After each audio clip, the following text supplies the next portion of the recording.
नमस्कार, देश न्यूज में आपका स्वागत है। मैं हूं आपके साथ धर्मिष्ठा और खबरों में खास में आज हम बात करेंगे भोपाल गैस त्रासदी पर। भोपाल को जख्म देने वाली कंपनी डाउ केमिकल के प्रतिनिधि कोर्ट में आज पेश होंगे। भोपाल गैस कांड की दोषी कंपनी डाउ केमिकल के प्रतिनिधि पहली बार कोर्ट में पेश होने जा रहे हैं। उनको भेजा गया 7वां समन तामील हो गया है। इसके पहले कंपनी को 6 समन भेजे गए थे। इस मामले की सुनवाई आज होगी। यह पहला मौका होगा जब इस कंपनी का कोई प्रतिनिधि कोर्ट में पेश होने जा रहा है। अमेरिका में डाउ केमिकल कंपनी के पास यूनियन कार्बाइड कंपनी का 100% हिस्सा है। इसे भारतीय अदालत ने 1992 में भगोड़ा घोषित किया था। इसके बावजूद कंपनी अदालत में पेश नहीं हुई। भोपाल गैस कांड विश्व की सबसे बड़ी औद्योगिक त्रासदी मानी जाती है। इस पूरे घटनाक्रम को अमेरिका की संसद में उठी मांग का असर माना जा रहा है। दरअसल भोपाल गैस कांड की दोषी कंपनी दो केमिकल के खिलाफ कार्रवाई के लिए उसी के देश अमेरिका में सांसदों ने मांग उठाई है। सांसद रशीला तलबी के नेतृत्व में वहां के 12 अन्य सांसदों ने यूएस न्याय विभाग को पत्र लिखकर कंपनी के खिलाफ आपराधिक समन जारी करने की मांग की है। इस विषय पर विस्तृत चर्चा के लिए हमारे साथ हमारे एडिटर सूरज पाठक जी मौजूद है। सूरज जी नमस्कार, देश न्यूज में बहुत बहुत स्वागत है आपका। धन्यवाद धर्मेश्वर। जैसा कि भोपाल गैस त्रासदी सुनने से ही पता चलता है कि ये एक त्रासदी है और एक औद्योगिक त्रासदी है। इस पर आपके विचार जानना चाहूंगी। देखिए, विश्व के इतिहास में जी या फिर यूं कहें कि भोपाल के लिए, मध्य प्रदेश के लिए जी वो 1984 3 दिसंबर 1984 का वह काला दिन, वह काला अध्याय, जी जहां हजारों लोग असमय काल के गाल में समा गए थे। जिम्मेदार माना गया डाउ केमिकल को जी और उसके बाद अब तक यह लड़ाई लगातार चलती रही है। इस लड़ाई में जहां डाउ केमिकल को न्यायालय के सामने पेश होना था, जैसा कि आपने बताया कि 1992 में डाउ केमिकल के अधिकारियों को भगोड़ा घोषित कर दिया गया जी था। कई समन जारी किए गए, 6 समन उनको जारी किए गए पेश होने के लिए। पहले लड़ाई लड़ी गई भोपाल गैस त्रासदी के पीड़ितों के मुआवजे के लिए जी और न्याय के लिए। भारतीय न्याय व्यवस्था में यह कहा जाता है जी कि न्याय मिलने में देर भी एक तरह का अन्याय ही है। बिल्कुल। यहां ये बात साफ हो जाती है कि लंबा अरसा बीत गया, कई दशक बीत गए और अब भी न्याय का इंतजार है। जी पहले मुआवजे की बात आई, फिर न्याय की बात आई, आरोपियों को सजा दिलाने की बात आई। आज भी हर साल 3 दिसंबर को भोपाल में गैस पीड़ित संगठन प्रदर्शन करते हैं, जी सरकार की ओर ध्यान आकर्षित कराते हैं कि आज भी न्याय की प्रतीक्षा है। लेकिन कहते हैं कि देर है, अंधेर नहीं। और यह उसी का नतीजा है कि डाउ केमिकल को जो 7वां समन जारी किया गया और 7वें समन के रूप में तामील करने के बाद आज न्यायालय में उनकी पेशी है। जी न्यायालय ने इसके पहले इस मामले में कुछ लोगों को सजा भी सुनाई है। बिल्कुल। वो सजा इतनी छोटी थी, 1 वर्ष की सजा, 2 वर्ष की सजा, कुछ राशि का जुर्माना। उससे लोगों को जहां न्याय के प्रति ये बात रही कि वो उन्हें न्याय मिलने की उम्मीद है या उन्हें न्याय मिलेगा न्यायालय से, उनकी उस भावनाओं को ठेस पहुंची थी। बिल्कुल। लेकिन यहां एक बात ये जरूर रही है कि आज भी भारतीय न्याय व्यवस्था में लोगों का भरोसा है। भारत के लोग, भारत के लोकतंत्र का यह सबसे पहला पायदान, जिसे हम न्यायपालिका कहते हैं, जी कि आज 7वां समन तामील हुआ। जी और इसके पीछे जो बात बताई जा रही है वो सीधी सी बात है कि अमेरिकी संसद में यह बात उठी बिल्कुल। लगभग 3 दशक से ज्यादा का समय। जी लेकिन इस समय में, इस काल में कभी अमेरिकी संसद में यह बात नहीं उठी। बिल्कुल। प्रधानमंत्री नरेंद्र मोदी के अमेरिका दौरे को लेकर के, अमेरिकी राष्ट्रपति से उनके संबंध, भारत के और अमेरिका के संबंधों का यह नतीजा माना जाए जी कि लगभग 36 साल में पहली बार विदेशी कंपनी डाउ केमिकल के आरोपियों को गैस कांड का अपराधी मानते हुए उनको समन जारी किए गए और अब उन्हें जवाब देना पड़ेगा। जी क्योंकि डाउ केमिकल से जो कुछ हुआ 1984 में, उसके बाद से आज तक ये चीजें लगातार चलती रही हैं। आज भी वहां जो कचरा है वह प्रदूषित है, उसमें ऐसे तत्व विराजमान हैं, तत्व उपस्थित हैं कि यदि जी। वहां का पानी भी पीते हैं तो वह दूषित है। और 1984 में वो जो बहुत छोटे थे, जो नन्हे बच्चे थे, शैशव काल में थे, उस गैस से वो पीड़ित हुए और आज तक कई बीमारियों से जूझ रहे हैं, जिस जी। कारण से उनको आज अपनी जीवन यापन करने, अपनी जिंदगी जीने में असहूलियत हो रही है और सुविधाओं के लिए तरसना पड़ रहा है। जी। जी सूरज जी। तो आज गैस संगठन, जो गैस पीड़ित संगठन है, उनका कहना है कि जो बातें सामने आ रही हैं, चाहे एक मिस्टर नामदेव हैं, जी। रशीदा भी हैं और बालकृष्ण नामदेव, इन्होंने भी जो बातें कही हैं कि अब न्यायालय में वो पेश होंगे, वो अपना पक्ष रखेंगे। जी। अभी तक उन्हें आरोपी माना गया है, उन पर अपराध प्रमाणित होता है तो भारतीय न्याय व्यवस्था के आधार पर उन्हें दोषी करार देते हुए सजा का प्रावधान भी किया जाएगा। जी। लेकिन सबसे बड़ी बात यह है कि आज वो पेश हो रहे हैं और ये न्याय पाने की दिशा में बढ़ता हुआ पहला कदम है। बिल्कुल। क्योंकि यहां एक बात हुआ कि जो अपराध हुआ, जी। ये अपराध ही है, हजारों लोगों की जान चली गई। जी। तो सीबीआई ने जो जांच की थी 1987 में सीबीआई की जांच में इसे गैर इरादतन हत्या का मामला मानते हुए प्रकरण दर्ज किया गया था और बिल्कुल। उस आधार पर जांच को आगे बढ़ाया जी। गया था। सीबीआई की जांच भी हुई। हालांकि उस समय इसमें इसका राजनीतिक कनेक्शन भी निकाला गया था कि यहां से जो डाउ केमिकल के अधिकारी थे या डाउ जी। केमिकल फैक्ट्री के जो मालिक थे, उनको किसके हेलीकॉप्टर से भेजा गया है, कहां वो गए हैं, कहां शरण ली है, फिर भारत उन्होंने कैसे छोड़ा है, ये तमाम जानकारियां नहीं हैं।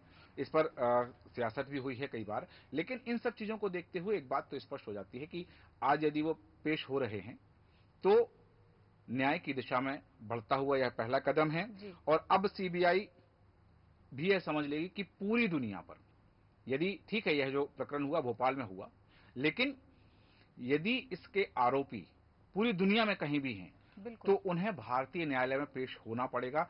यही नहीं, इस एक प्रकरण के जरिए भारत की न्याय व्यवस्था पूरी दुनिया को यह संदेश भी दे रही है कि यदि भारत में अपराध किया है और वो किसी भी देश के नागरिक हैं, किसी भी देश के निवासी हैं, लेकिन यदि भारत में उनके द्वारा किए गए कृत्य से यहां के लोग पीड़ित हुए हैं, यहां के लोग प्रताड़ित हुए हैं, तो यहां की जो धाराएं हैं, यहां का जो संविधान कहता है, उस संविधान के आधार पर उन पर प्रकरण दर्ज होगा और केस चलेगा। जी जी। धर्मिष्ठा। जी सूरज जी, जैसे कि आपने अपनी वक्तव्य में कहा था कि देर से न्याय मिलना भी कहीं ना कहीं अन्याय ही है। जी 36 सालों में पहली बार ये कंपनी आपराधिक मामले में केवल जवाब देने के लिए पेश होगी। जी। अभी इस बात में समय है कि उन्हें सजा मिलती है या नहीं मिलती है। नहीं, देखिए, भारतीय न्याय व्यवस्था का एक और सिद्धांत है। जी। भारतीय न्याय प्रणाली कहती है कि 100 आरोपी छूट जाएं जी। या 100 मुजरिम छूट जाएं, इसका गिला नहीं है, लेकिन किसी एक निर्दोष को सजा नहीं होनी चाहिए। बिल्कुल। हमारे यहाँ की जो जांच प्रक्रिया है, जो न्याय प्रक्रिया है, जी। भारत की जो न्याय प्रक्रिया है, कि सबसे पहले प्राथमिकी दर्ज होना, फिर प्राथमिकी की विवेचना होना, जी। प्राथमिकी की विवेचना के आधार पर आरोप तय होना, आरोप तय होने के बाद में गिरफ्तारी होना। भारत वह देश है जो गिरफ्तार व्यक्ति को भी, हिरासत में लिए गए व्यक्ति को भी कुछ अधिकार प्रदान करता है। बिल्कुल। भारत के संविधान उसे भी अधिकार प्रदान करते हैं। जी। यहां यह बात है कि उसके बाद में मामला जाता है न्यायालय में। पुलिस की जो कार्यप्रणाली है, पुलिस का जो रूल है, वह यहां तक सीमित है कि उन्होंने जो किया, पुलिस ने आरोप दर्ज किया, प्राथमिकी दर्ज हुई, जांच हुई और अब उन्हें आरोपी मान लिया गया है। जी। भोपाल के दिल पर जो जख्म लगे हैं, उन जख्मों को थोड़ा बहुत मरहम तो लगा है। बिल्कुल। डाउ केमिकल की ओर से जो मुआवजा दिया गया वह कम माना गया। यह माना गया कि जितनी तादाद में जी। लोगों की मौत हुई, जितनी तादाद में लोग प्रभावित हुए, लोगों की जिंदगी जो जिंदा हैं उसमें से कुछ लोग, अब चूंकि लगभग 4 दशक होने को आ रहे हैं, बिल्कुल। तो 4 दशक हो जाने के बाद बहुत सारे वो लोग जो उससे प्रभावित हुए थे उस समय अब इस दुनिया में नहीं है। कुछ तो जी। उसी समय कलवित हो गए थे। कुछ शने शने अपनी आयु बढ़ती रही और कुछ लोग और अब इस दुनिया में नहीं रहे हैं। लेकिन वो कुछ लोग अभी भी हैं जिनके जख्म अभी भी रिश्ते हैं।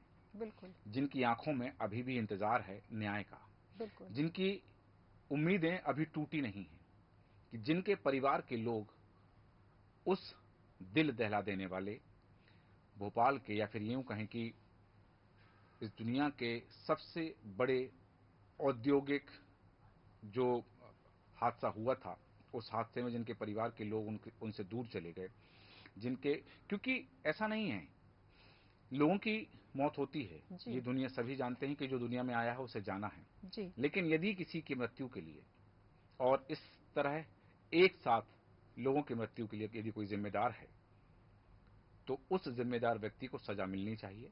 उस जिम्मेदार व्यक्ति को इस बात का एहसास होना चाहिए कि उसने क्या किया है, जी। क्योंकि जो उसने किया है, हमारे धर्म आख्यान भी कहते हैं कि जिसे हम बना नहीं सकते उसे मिटाने का हमें अधिकार नहीं। बिल्कुल। तो भारतीय संवैधानिक व्यवस्था, सनातनी व्यवस्था यही कहती है कि यदि वह आरोपी है, वह दोषी है, तो उसे सजा मिलेगी जरूर, भारतीय न्याय व्यवस्था के अनुसार भी मिलेगी। और कहते हैं कि लोगों की बद्दुआ जो होती है, एक किसी शायर ने कहा है कि कभी किसी की बद्दुआ मत लेना, क्योंकि बद्दुआ वो है जो फौलाद को गला देती है। बिल्कुल। तो कोई कितना भी सुरक्षा कवच लगा ले, कोई कितने भी वकील खड़े कर ले, जी। कोई कितने भी अपनी व्यवस्थाओं को बना ले, लेकिन जब आह का जख्म होता है तो आह कभी किसी को बख्शती नहीं है। जी। आज डाउ केमिकल के जो प्रतिनिधि हैं वो कोर्ट में पेश होंगे, और वो क्या जवाब रखते हैं, क्योंकि आरोपी माना गया है इसलिए समन जारी किए गए हैं, बिल्कुल। कोर्ट उन्हें दोषी मानता है, तो क्या सजा देगा। और वो लोग जो उस समय थे वो कितने जिम्मेदार हैं, उनकी क्या कार्यप्रणाली रही है, बिल्कुल। किस किस स्थान पर उनकी तैनाती रही है, साथ ही उसके निर्माण के समय जो नियम पालन करने थे वो कितने पालन किए गए हैं। और क्योंकि ये प्रथम दृष्टया तो यही है कि गैर इरादतन हत्या का मामला दर्ज है, बिल्कुल। लेकिन यदि जो चीजें अब तक जांच में सामने आई हैं कि उस पाइप का फटना, जी। गैस का रिसाव होना, यह पहले से संज्ञान में था, प्रबंधन के संज्ञान में, डाउ केमिकल के प्रबंधन के संज्ञान में पहले से था, और बिल्कुल। पहले सूचना दे दी गई थी कि यह जो यहां से रिसाव होने की संभावना है, यह जो पॉइंट है यहां से लीक हो सकता है, लेकिन उस पर ध्यान ना देना, जी। ये सीधी बात है कि जानबूझकर किया गया यह प्रकरण है। बिल्कुल। और इस समय जो इस तरह के जघन्य अपराध, रेयरेस्ट टू रेयरेस्ट का मामला जो बनता है, और ऐसे मामले में लोगों को फांसी की सजा का प्रावधान है कि जिन्होंने जिंदगी ली है उनकी भी जिंदगी जानी चाहिए, बिल्कुल। इस तरह के प्रावधान भारतीय दंड व्यवस्था में हैं। तो न्यायालय उनके सारे पक्ष सुनेगी, और उसके बाद में उनकी गिरफ्तारी या उन्हें क्या सजा का प्रावधान होगा, यह जरूर देखना दिलचस्प जी होगा। सूरज जी जी, अंतिम धर्मिष्ठा प्रतिक्रिया चाहूंगी आपकी। जैसा कि आपने कहा कि सजा का प्रावधान होगा, सवाल ये है कि जी। क्या आरोपियों को ऐसी सजा मिलनी चाहिए जो नजीर बन जाए? हाँ, आज औद्योगिक घराने, जी। मैं सिर्फ भारत के ही नहीं विश्व के सभी औद्योगिक घरानों की बात करता हूं, अपनी औद्योगिक शक्ति बढ़ाने के लिए, अपने उद्योग से लाभ कमाने के लिए, हालांकि अब तो जितने मानक बन गए हैं, जितने मानक तय कर दिए गए हैं, जी। उन सभी मानकों के आधार पर सुरक्षा के पर्याप्त इंतजाम की व्यवस्था होती है कि सुरक्षा के पर्याप्त इंतजाम रखे जाएं। साथ ही ये इस बात का भी ध्यान रखा जाता है कि यदि इस तरह के केमिकल प्रयोग होते हैं तो उन केमिकल का भंडारण और उस तरह की जो किसी के लिए जानलेवा साबित हो सकते हैं, तो उस पर कुछ सुरक्षाओं के जो मानक हैं वो पूरे करने होते हैं। जी। नजीर जरूर बनेगा, क्योंकि यह वैश्विक स्तर की बात है, और जैसा कि मैंने कहा कि भारत के अमेरिका से संबंधों का ही प्रभाव है बिल्कुल। कि यह समन्वय तामील हो पाया है। और यह बात भी सामने आ जाएगी, क्योंकि वैश्विक स्तर पर न्याय होना है, तो विश्व को संदेश देना होगा कि भारत के लोगों की जान इतनी सस्ती नहीं है कि आप भारत में आए, निवेश जी। के लिए आए, फायदा कमाने के लिए आए, फैक्ट्री लगाएं और यहां के लोगों की जिंदगी से खिलवाड़ करते रहें। ये जरूर एक नजीर बनेगा। बिल्कुल। जी बिल्कुल सूरज धर्मिष्ठा। जी, तमाम जानकारी के लिए और विस्तृत चर्चा के लिए हमारे साथ बने रहने के लिए बहुत बहुत धन्यवाद आपका। जैसा कि सूरज जी ने बताया कि भारत के लोगों की जान इतनी सस्ती नहीं है जिन्हें आकर कोई भी ले ले। भोपाल को जख्म देने वाली कंपनी डाउ केमिकल के प्रतिनिधि कोर्ट में पेश होंगे, यही बहुत बड़ी बात है। 7वें समन के बाद वो भोपाल पेश होंगे और सबसे बड़ी बात यह है कि उन पीड़ितों को कहीं ना कहीं आस बंधी है इस खबर को सुनने के बाद में कि उन्हें कहीं ना कहीं थोड़ी उम्मीद बन चुकी है कि हमें अब इंसाफ मिलेगा। खबरों में खास में इतना ही। आप बने रहिए देश न्यूज के साथ। नमस्कार।